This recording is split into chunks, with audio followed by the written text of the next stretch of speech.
Alright, so here on the first floor of the Seafoam Islands, you can find one of three Pokemon. First up is Golbat, which is the evolved form of Zubat. Now, kind of like the same thing I said about Zubat, a long time ago. It's fast. It's got pretty good physical attack, I have to admit. But, if you need a good fast poison type, Golbat's your guy. Really good with Supersonic and Confuse Ray, although Confuse Ray is a lot better than Supersonic, so just keep that in mind. But yeah, it's good. Next up, you can find the evolved form of Psyduck, Golduck. Now, in the wild, you can only find it in red, so you can find along with me if you're playing red.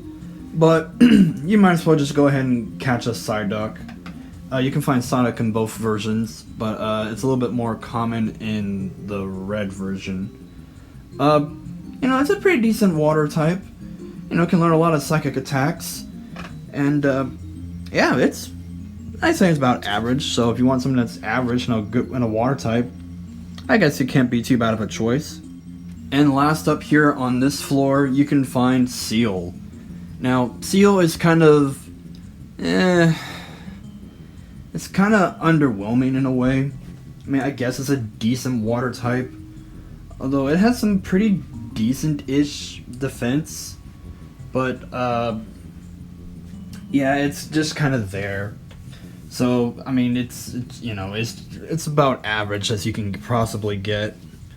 It's just there. I don't know what else to say about this one. All right, so we only have one new Pokemon on basement floor 1, and it's Seel's evolved form Dewgong. Now, same thing kind of applies with this one. It's a water ice type, as you can tell right there. It's kind of beefy-ish, but it's not as beefy as Lapras is. So, if you want something that's kind of beefy, but like half of Lapras, Dewgong's your guy. And just remember, he was cloned in the first movie, so I guess there's some cool points with that one.